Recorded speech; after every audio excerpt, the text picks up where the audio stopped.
Welcome to Sinful's Horror Stories. I hope everyone had an enjoyable week and has an even better weekend. Sit back, relax, enjoy, and stay sinful. Story number 1. Before I start, I feel I should say that my mom has always been a generous person, always letting people stay at our home rent-free till they got back on their feet. At the time of this story, there were 2 of my mom's close friends staying with us. Both were women and one had 3 young daughters with her. Adding the guests, my parents, my younger brother and myself, there were 9 people living in a 1-bedroom apartment. I was 7 years old when this happened. I remember all of us kids being very sick from the flu, so we were all knocked into a deep slumber on the living room floor and sofas. It was 2:30 a.m., and my mom, along with her 2 friends, were just arriving home from their night shift. One of my mom's friends, Elena, had gone directly into our garage, which was where she was temporarily sleeping. The garage had no direct connection to our apartment and could only be accessed from the yard. Not 5 minutes after they had arrived home, there was a knock on the door. My mom and her other friend Sylvia quickly became silent. Who could be knocking at 2:30 a.m.? At first they thought it was the taxi driver, who they were good friends with, coming to return something they had left in the car. So my mom went to open a small 6-inch by 6-inch peep window the door had. Through the metal screen she could see the shadow of a man that definitely wasn't the taxi driver. "Who is it?" she asked. "Open the door," said the man. Taken aback by the man's request, my mom told her friend to go wake my father. She then turned back to the man and asked again who he was and what he wanted. The man simply told her in a calm voice to open the door again.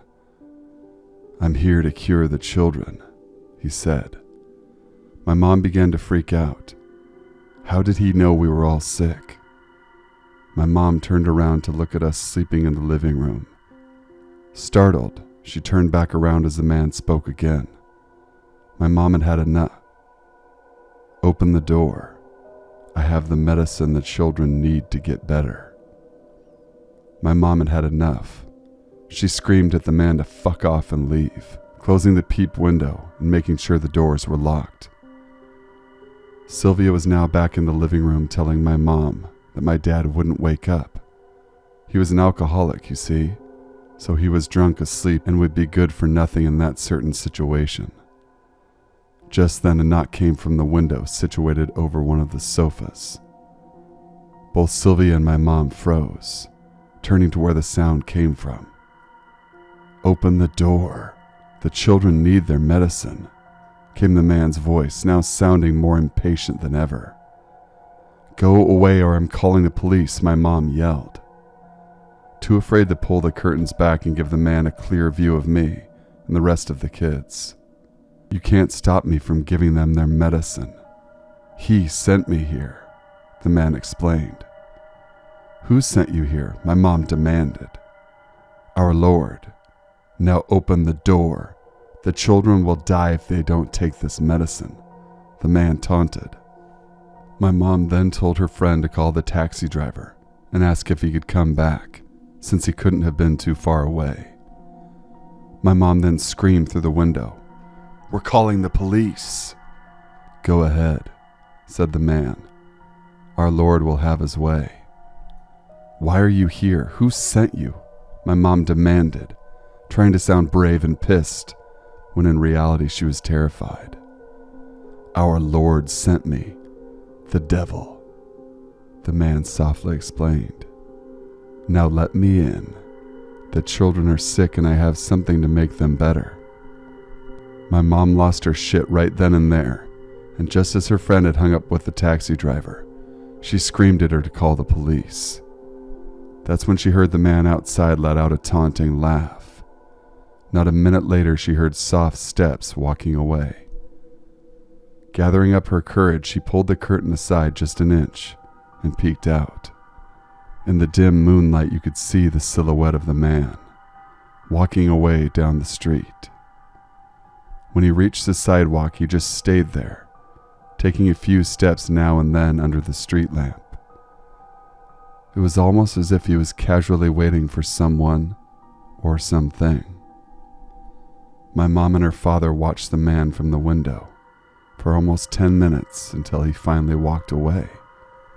Just 1 minute later, they saw their friend pull up in his taxi. Feeling a relief wash over them, my mom quickly opened the doors and rushed towards the garage, knocking rapidly and calling for Elena. When she finally opened up, my mom dragged her back into the apartment and locked all the doors.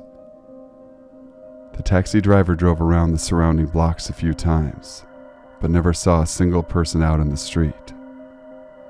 The police never came, seeing as they never made the call and decided on not doing so, since filing a report and explaining to the landlord why there were 9 people living at their apartment instead of only 4 would be difficult. The next day, we all celebrated Thanksgiving together, the adults talking about the events that had taken place the night before, and us kids playing board games and watching TV, completely oblivious to the danger we had come so close to. It's safe to say we stayed locked up behind closed doors that night. Story number 2. As a bit of backstory, I'm from a very rural area and have recently moved to the city for university. I'd started to feel a bit homesick and missing the countryside, so I decided to go on a walk in the woods close to my accommodation. It was still light when I started my walk around 2 p.m. With it being winter, it's been getting pitch black at 4:30 p.m. After about an hour and a half of walking, I noticed that it was starting to get pretty dark, so I turned back because I didn't want to be in the forest in total darkness. On my way back, I saw a guy maybe in his early 20s. He was obviously drunk with a plastic bag full of bottles of alcohol. As I was on a path with steep slopes on either side, I was pretty much forced to walk past him, doing so with keeping as much distance as possible between myself and him and keeping my eyes focused straight ahead. As soon as I passed him, his muttering became very loud. I was sure he was trying to talk to me, but it was still unintelligible, so I ignored him. Then I heard him yelling and turned around to see him walking towards me. There was about 10 meters between us. I still couldn't make out what he was saying, but he was walking quickly towards me and eyeing me up and down with a really creepy look on his face. I didn't want any trouble, especially considering I'd only seen one other person quite a while beforehand. I simply said, "Nah, leave me alone." He clearly heard as I saw him register my sentence through his drunken brain, yet he simply shook his head and carried on walking towards me. At this point, I panicked. I pulled out my phone and shouted, "I'll call the police." I knew this was an empty threat considering the fact that I didn't even know the name of the forest and knew that it would be a long time before the police would get to me. Not to mention my phone was at 10%. I guess in this case I was lucky he was drunk as he froze, put his hands up and mumbled, "All right," before beginning to walk the other way. I walked quickly away, looking several times over my shoulder to check if he was still following me.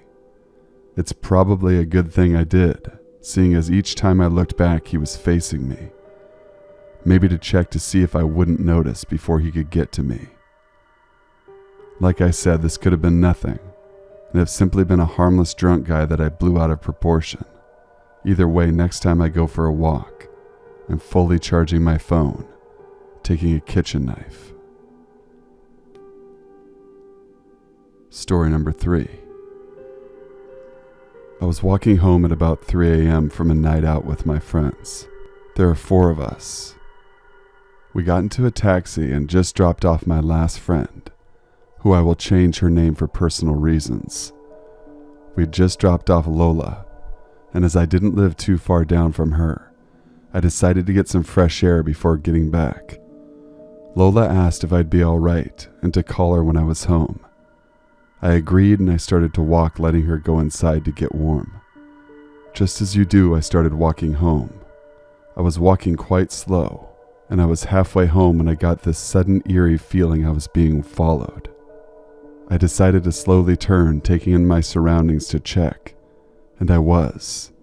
Behind me was what seemed to be a man in all black. I instantly panicked, as I'm a very paranoid person and don't normally see people about at 4 a.m. unless they're doing something dodgy that I don't want to be involved in. I had thought out a whole tactic in my head, thinking about what I was going to do, either pepper spray him and punch him if he approached me. But all that changed once I decided I'd pretend to cross the road and take a better look. As I prepare to cross the road, I see there is a large object in his hand. It shines as the overhanging street lamp lights it up, and I instantly forget about my tactic and think of the worst being the panicker and overthinker I am.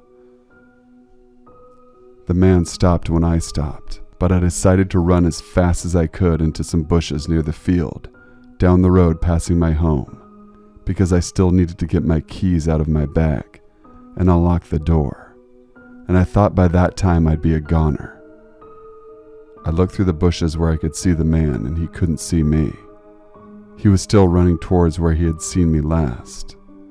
Then he stopped right in front of me, and indeed holding a knife like I thought. I nearly cried, but I knew he was too close, he would hear me. He then carried on down the street, looking both ways, still trying to find me. After what felt like hours, but was only 5 minutes of waiting, I got my keys out of my bag, stood up and didn't even look back once. I got to my door and quickly unlocked it with shaking hands. I got in and slammed the door, waking everyone, but I didn't care. I burst into tears in my family's arms. They called the police as soon as they could understand what my quivering lips had to tell them. The police searched and found no one. I'm absolutely gutted they never found this man, who was out to harm people. There was a report a day after that some woman had been attacked and stabbed not far from where I was hiding in the fields, and the report said it was a man in all black. I still fear going out. Creepy man with bad intentions. I hope we never meet again.